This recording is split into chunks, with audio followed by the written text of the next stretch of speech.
Salut à tous, aujourd'hui on va causer encore en bas parce que ouais, je roule beaucoup au bas et Traxxas parce que j'aime ça, c'est comme ça. On n'oublie bien, pas bien sûr tous les autres, le 4e Hongnor. Il y aura sûrement un moment à nouveau du Arrma ici. On n'oublie pas bien sûr le Yikong, ça c'est clair que lui... Il y en a un mec qui a un beurret, il pense me faire la misère avec un indice rallongé. Tu veux faire la misère à ça? Aïe, aïe, aïe, aïe. Il va falloir s'accrocher. Et on fera le calcul aussi du coût final de ton opération par rapport à ça. Full stock. Évidemment, on va se marrer. Rien d'autre, les gars. La Extreme VT2 aujourd'hui. Ou VT. Extreme VT, pas 2. Tout court. La Extreme, c'est la longue. Échelle 1/7. Donc, on va pas revenir sur le choix des carreaux. On en a déjà causé. Si, on va le refaire rapidement pour ceux qui n'ont pas suivi. Elsass Body RC pour les renforcer, Pro Body RC pour les renforcer. Bachelor Body, je crois qu'il n'en fait pas encore. Ensuite, on a les Italiens DeltaPlastic.it qui font du Lexan. Gros choix chez eux, je crois 7 ou 8 carreaux différentes. On a BT Design qui fait 2 modèles, une GT et une à l'américaine, mais alors moi il va falloir prendre des cours. Bien sûr je rigole, un clin d'œil à Fabien Simoni qui est un des designers Arrma qui est français.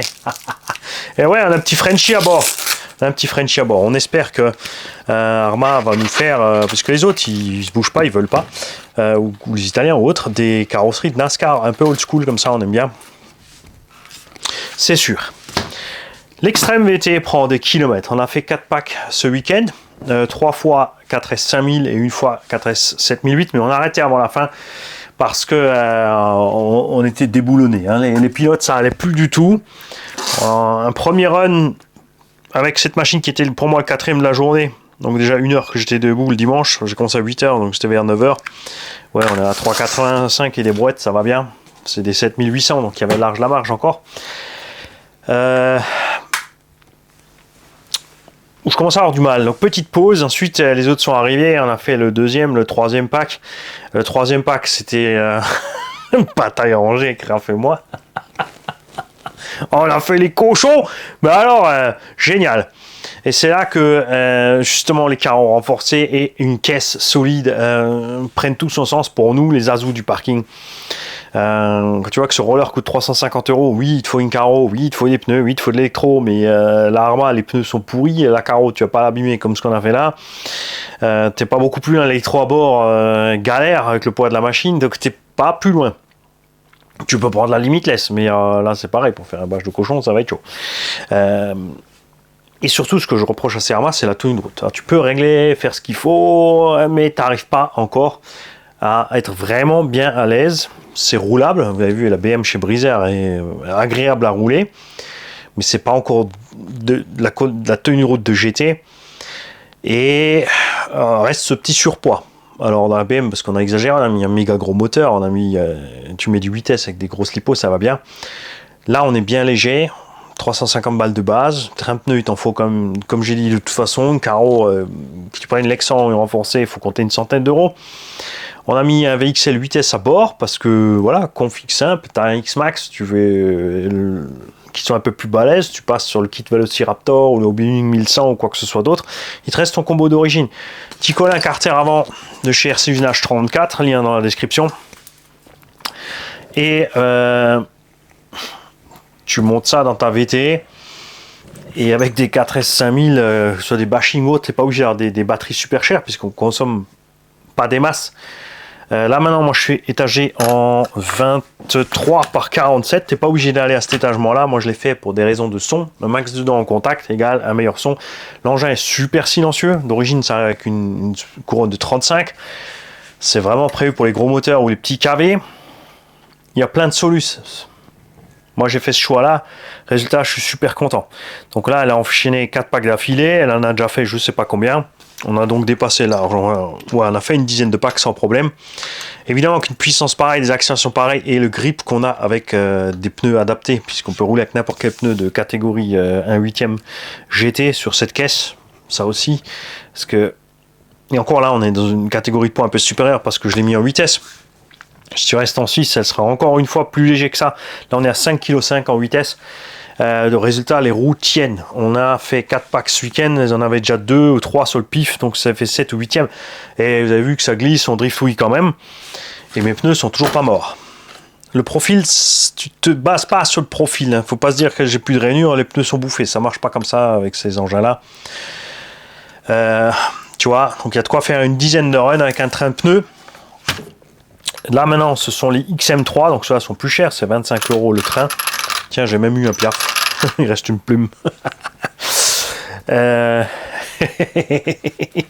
Mais si tu pars, là vous l'avez vu avec les SPR2, ils sont à 15 ou 16 € la paire, ça fait 35 € le train. Si tu tiens une dizaine de runs, là, ça devient sympa. Et encore, comme dit, on a fait les couillons, mais si tu roules propre, il y a moyen de tirer bien sûr beaucoup plus sur ces pneus.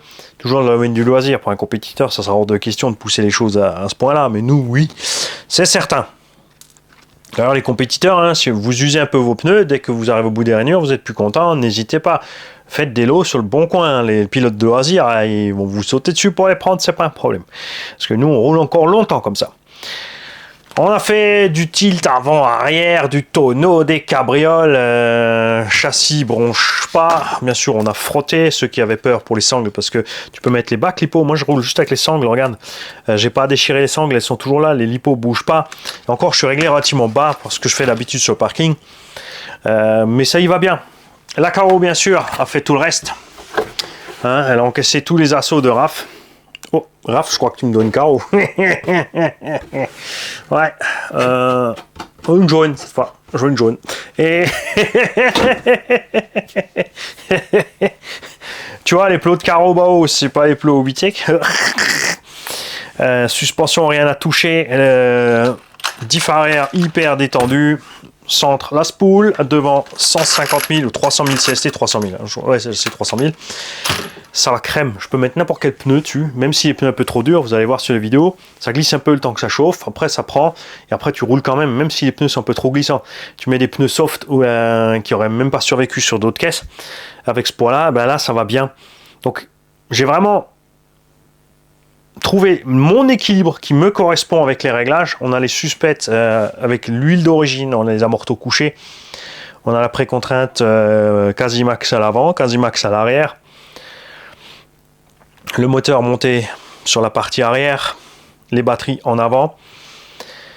Donc tout se passe bien avec la température, la chauffe, tout ça. Transmis au centre.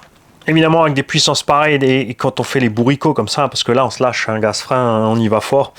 Au centre, ça bouge pas encore, ou un peu. Tu vois.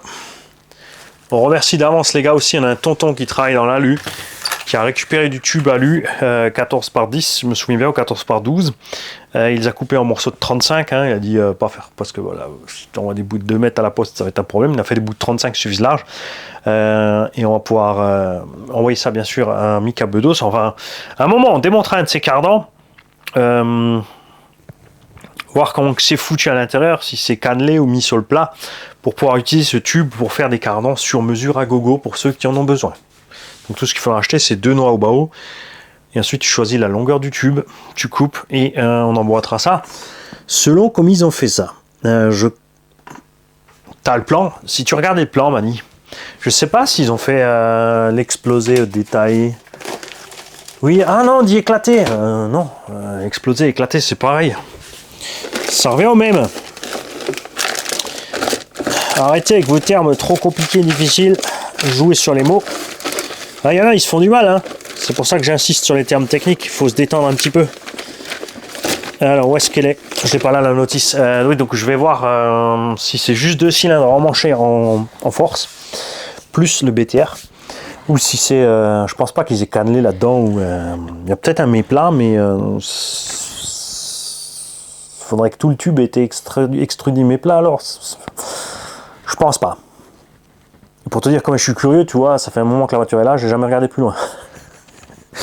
Bien, à l'avant. À l'avant, ça peut glisser un peu, donc ça va. On commence à avoir des petites traces sur les noix.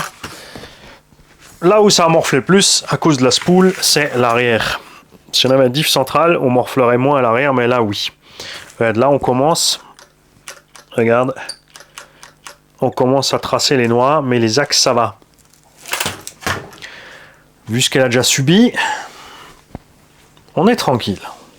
Les noix, en plus, sont pas très chères. T'es pas obligé de remonter des allégés. C'est pas nécessaire, je pense, de remettre des allégés, ça ne changera pas grand chose au poids du véhicule. Les normales seront pas plus solides, je pense, mais il faut voir la différence de prix. Il faudra voir la différence de prix, ce que ça donne. En tout cas, on va bien sûr continuer comme ça. Pensez-y sur parking. Grosse montée en température, les huiles et les graisses chauffent fort. On a de la suie des diesels au sol. Cette poudre est abrasive et c'est pour ça que cet engin cuine.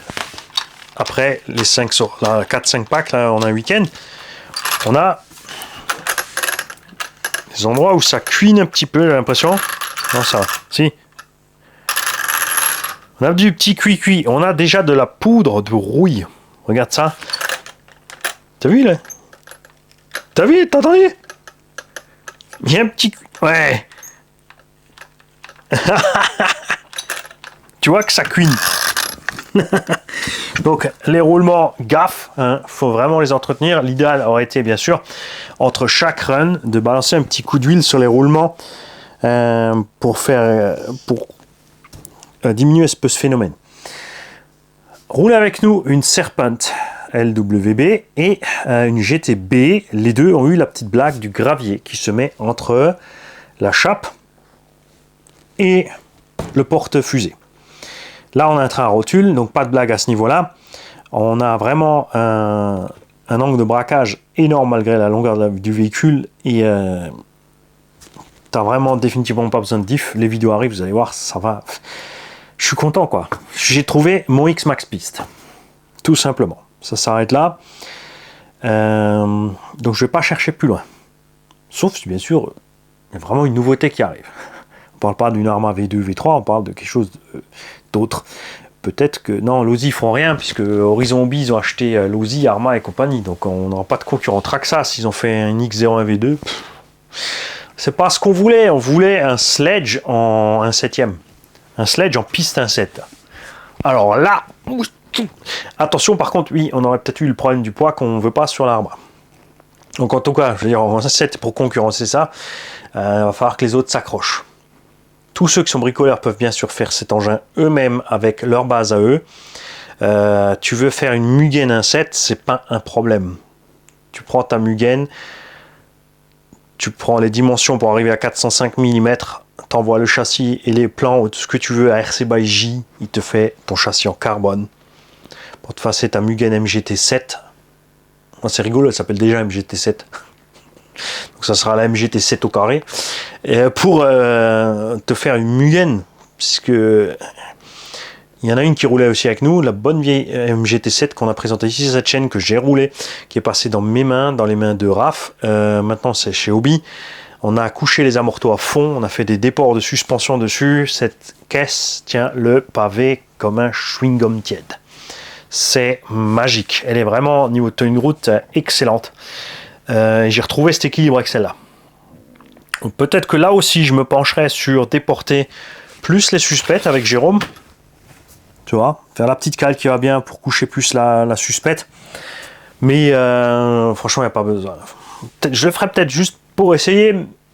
Mais les chances sont minces. Parce que comme dit, comme je suis content, généralement, quand je suis content, je vais pas chercher plus loin. Il y a des gens qui adorent ça. Ils font leur machine, ils sont contents. Après, ils cherchent un peu plus. Après, ils vont trop loin. Après, ils reviennent. Ils passent leur temps à régler les caisses. Ils font des runs de 5 minutes. On les voit des fois au SAM 68. Ils roulent 5 minutes et ensuite, ils sont 30 minutes à bidouiller. Ils refont 2-3 minutes. Et ils sont 30 minutes à bidouiller. Ils ont passé 3 heures de l'après-midi là pour rouler 15 minutes au total. C'est leur kiff. C'est ce qu'ils aiment.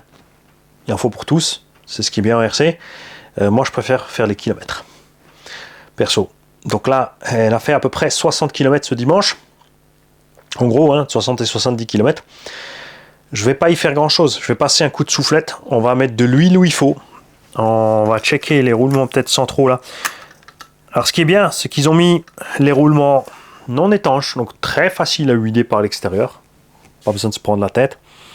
Et on va continuer comme ça. On va la traiter comme une bâcheuse. Et on va voir ce qui va se passer avec tout simplement usure et casse. On n'a pas pris plus de jeu pour l'instant. Peut-être un peu sur les triangles supérieurs avant. En haut ici au niveau de l'emmanchement, on a pris peut-être du jeu à force de prendre des coups, c'est clair. Suffit de voir l'état de mes écrous, ça a frottouillé un petit peu. Hein. Les jantes aussi, ils ont tapé. Il y a eu du trottoir, de la palette, elle en a pris plein la cafetière, la petite. Hein. Donc là, ça va. À l'arrière, le jeu classique entre la fusée et les roulements. Donc Claude a monté les CVD à l'arrière et les pièces options CVD sont mieux ajustées. Ça lui a quasiment enlevé ce jeu, tu vois. Moi, bien sûr, je vais bouffer mes pièces d'abord. Quand je les aurai bouffées, peut-être que ouais, je me poserai la question. Il y a peut-être une chose qu'on va faire, c'est sortir le diff arrière qui est toujours avec la graisse d'origine parce que c'est là. J'ai l'impression qu'elle commence à être cuite. On commence à sentir un peu que c'est rêche quand tu tournes comme ça. Alors que quand tu as les huiles, ça reste soyeux. Donc je vais peut-être faire ça. Je ne vais pas acheter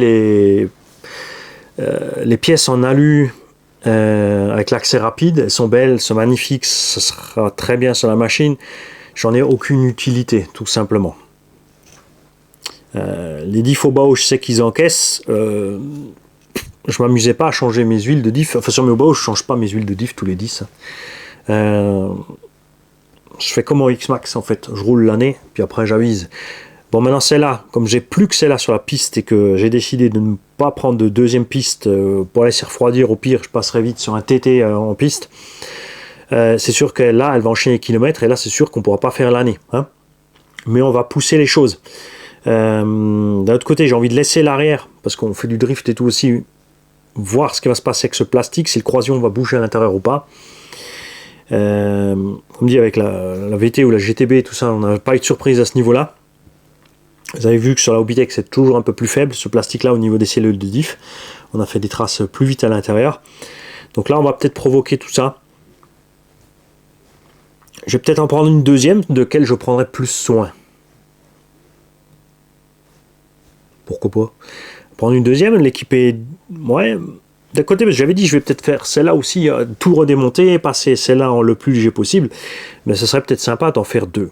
D'en faire une en 8 avec pour les conditions météo pourries et puis les séquences où tu débranches. Et me faire une en 6S avec peut-être le diff central. Alléger à son maximum pour en faire un. Tu vois, puisque les perfs vont sortir à les mêmes. On l'a vu avec la VT avec le châssis RC Baiji. 4 kg 700 équipé en 6S. Là, on est à 5 kg 5 en 8. Donc, on a évidemment un rapport poids puissance supérieur. Mais le 6S suffira largement si on arrive à descendre le poids sous les 5 kg. On aura la même VMAX, la différence toujours sera la chauffe moteur et la conso. Là, les 4S Bashing 5000, doigt dans le nez, on a fait, je crois, 20 minutes par là, 20-25 minutes par pack, sans économiser sur la gâchette. C'est ce qui est cool, c'est ce que j'aime. C'est pour ça que j'ai pris aussi le kit Velociraptor pour le bug. On n'est pas beaucoup plus performant que le moteur d'origine en VMAX, avec le rapport 2.7. Par contre, la différence, c'est le couple. Et comme le moteur, il force pas, les lipos sont tranquilles aussi. C'est avec le moteur d'origine, avec le poids en plus et le rapport plus long, les Bashing 60 commencent à chauffer, donc tu es quand même mieux, plus à l'aise avec des batteries plus balèzes, 80C, 100C, un peu plus cher, ou des 8000 pour faire une autonomie correcte, alors que là, on devrait pouvoir arriver à faire plus ou moins la même chose. Et c'est ce qu'on a voulu faire là. Ce moteur, bien sûr, pour rouler aux vitesses où je roule là sur circuit, on a un petit 108 au compteur, un truc comme ça. J'ai pas réellement besoin des 108. Un 98 suffirait. Au SAM, de toute façon, même 85 suffisent, par exemple. Mettre un pignon plus petit avec ce moteur-là, on consommera pas moins parce qu'on a plus de puissance embarquée que ce qu'on va exploiter, donc il n'y a pas d'intérêt de le faire. C'est là que c'est intéressant de passer peut-être sur un moteur plus petit, pas forcément à 74, mais à 82, mais en rester en 40. Mais tu vois, il faut trouver le bon équilibre par rapport au poids. On est pour aller overkill, puissance, ratio poids-puissance. Je pense qu'on pourrait même largement étager encore plus gros. C'est sûr, ça sortira une Vmax de peut-être 120. Si tu veux faire de la Vmax, là tu peux jouer à 200, c'est pas un problème. C'est pas le but, c'est pas ce que je veux faire. Quel intérêt? L'intérêt, c'est de pouvoir rouler quasiment mi-gaz en fait, avec donc très peu de vitesse de rotation, donc une chauffe et une conso vraiment contrôlée. Et sur la ligne droite, quand tu as besoin, ou quand les autres ont vraiment pris une distance, tu peux rattraper le reste. Vous allez voir sur les vidéos, c'est flagrant. Il y a Raph qui est en 1400 kV en 8S avec la Serpent. Donc lui, kiff, on est quasiment à la même vitesse tous les deux. J'accélère un poil plus fort que celle-là, mais par rapport ensuite quand il est passé en 6 ou Crapouille qui était là en 6S ou Hobby en 6, bon, la voiture à Hobby, on a peut-être poussé un peu le bouchon loin aussi, elle frise aussi les 100. Du coup, par contre, c'est sa conso qui paye. Mais ça me permet de vraiment, on peut rester en paquet. Si je veux pas être dans le paquet, ben, j'enfonce un peu plus, je prends les distances. Si je suis en retard, je les rattrape facile. C'est de la triche. On peut pas dire autrement. Je roule plus vite, plus fort, donc c'est facile de toujours les rattraper. Et une fois de plus, là, on s'amuse le plus. C'est aussi dans les vidéos, vous allez voir. Quand on est à distance l'un de l'autre, on est tous concentrés pour pouvoir se rattraper. Ça se passe bien. Tout le monde est plus concentré. Et dès qu'on est en paquet, alors là, ça part dans tous les sens. Parce qu'on s'éclate comme des cochons. Tout simplement. Donc vous allez la voir rouler celle-là. Encore et encore et encore. Parce que j'ai trouvé le bébé qu'il me faut. Jusqu'à présent, c'était les FG. Puisque je ne retrouvais rien dans la taille en dessous qui me convenait vraiment. Enfin, en 1.8, 325, 370, j'étais content avec les Obao. La Serpent aussi. Me manquait un petit quelque chose encore sur la Serpent, justement retrouver cet équilibre que j'avais avec la VT plus courte. Par contre, me manquait, moi perso, un peu la puissance que j'avais avec la FG. Parce que dans le châssis court, tu peux aussi mettre 8 avec un moteur pareil, mais tu ne profiteras pas parce que, à part mouliner tout le temps les pneus, il ne va rien se passer. Là, on arrive à le mettre au sol, c'est ce qui me plaît. Puis j'aime la taille, j'aime la dimension du truc. J'aime les carreaux qui font dans cette taille là. Les châssis 325, il y a aussi des carreaux cool, mais on les a assez vus en fait. C'est toujours la même chose, c'est des GT hyper compacts qui apparaissent un peu trop courts par rapport à la longueur. Ce que j'aime bien, c'est les carreaux rallye. N'oubliez pas, chez Elsa CRC, vous avez en 325 mm, vous avez la Lancia, vous avez la 205. Il y a plein de carreaux sympas aussi, mais j'en ai déjà eu assez des Lancia. J'en ai déjà eu assez. Les 205, j'en avais qu'une. Tu vois, mais il y a plein de types de carreaux que j'avais déjà, la forme, mais j'ai envie d'autre chose. Et la classe 1.7, là, un peu ce que je veux. En FG, on a aussi un gros choix, mais on n'a pas de carreau renforcé. Après, la carreau d'origine qui a un moment. Mais après, on a une autre masse, on a d'autres trucs à transporter. J'adore les roues, un 5e toujours encore. Mais voilà, là, je suis bien en poids-puissance. Dans la FG, j'étais bien en 12 et 16. 12 sur les engins légers GT, 16 dans le Camtar. On est bien. Mais on fera jamais les cochons comme on fait là. Avec ces engins-là, on va faire moins de touchettes, on va moins se chercher. Parce que il y a du poids en plus et on ne veut pas forcément abîmer ces machines-là.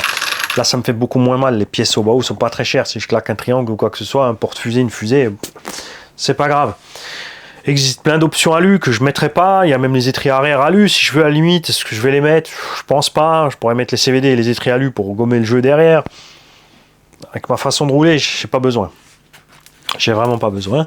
Et je vous promets, on va retourner au SAM 68 avec cette machine pour faire une petite vidéo avec là-bas, hein, qu'on voit un peu la différence de comportement avec les autres. Évidemment, circuit court et sinueux, c'est pas forcément ce qu'il y a de mieux pour les engins longs, mais vous avez vu qu'avec la FG Porsche, ça posait aucun problème. Avec mon train fuyant que plein ne supportaient pas, ils me disaient ah fais ci, fais ça, enlève la barre stable, ton arrière glisse trop. Mais c'est ma façon de conduire, j'aime ça. Et vous avez vu qu'au SAM 68, la FG Porsche en 12, enfin même en 8, on arrivait à suivre les GT8 en 4S. On arrivait dans le même chrono, hein, dans les 19-20 secondes le tour.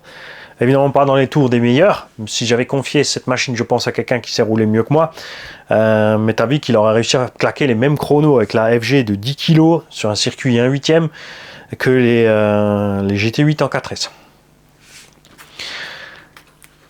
Et c'est quand même rigolo. La vache, ça colle. Donc, comme toujours, cette vidéo VT7, dans les commentaires dédiés à tous les possesseurs de VT7 pour avoir vos avis, vos modifs, vos setups, ce que vous avez testé qu'il ne faut pas faire, ce que vous avez testé que vous pensez que c'est vraiment génial qu'il faut tester, ce que vous conseillez, ce que vous déconseillez, et évidemment tous les autres aussi qui passent juste dire coucou, et tous les autres aussi qui ont des questions sur d'autres modèles. Tu n'es pas obligé d'aller sur la vidéo dédiée au modèle pour poser ta question ici. C'est pas un forum, personne va te dire il faut que d'abord que tu passes par la présentation et tu n'es pas sur le bon sujet, et puis ensuite ça s'écrit comme ça et pas comme ça. Ici, tu arrives sur n'importe quelle vidéo, tant que c'est RC et humour, tu balances. Si tu n'es pas d'accord avec nous, ne te prive pas non plus. Personne va t'attaquer. Ça dépend toujours de la façon dont tu écris, évidemment. Si tu dis, ouais, tu racontes que de la merde, t'es un con, forte chance que tu sois mal accueilli. Tu arrives mal, tu repars mal, ça c'est normal. Mais si tu arrives et tu expliques les choses, on va t'écouter. C'est pas parce que moi je suis content comme ça et que toi t'es pas d'accord avec moi et que tu vas me sortir un truc que je vais dire ce que tu fais c'est de la merde. Si ça me paraît pertinent, je vais faire l'essai et puis dans une vidéo plus tard, si ce que tu as fait en réglage ou conseillé est mieux, eh ben j'hésiterai pas à te le dire. C'est pas un problème. Ça me dérange pas moi d'avoir tort. Ça me dérange pas de faire des erreurs, je sais les assumer. Je peux dire je me suis planté, je m'excuse, c'est pas un problème. Communication, avant tout. Et ici, tu as le droit d'écrire C, S-A-I-S, S-E apostrophe E-S-T, S-E apostrophe A-I. C, E accent grave, comme tu veux. C, en phonétique, c'est C. Écris comme tu veux. On comprendra, puisqu'on a le reste de la phrase avec, on a le contexte. C'est là qu'est l'intelligence. Je vous le répéterai encore des millions de fois aussi. L'intelligence, c'est dans la communication et pas dans une façon précise de faire la chose. Salut.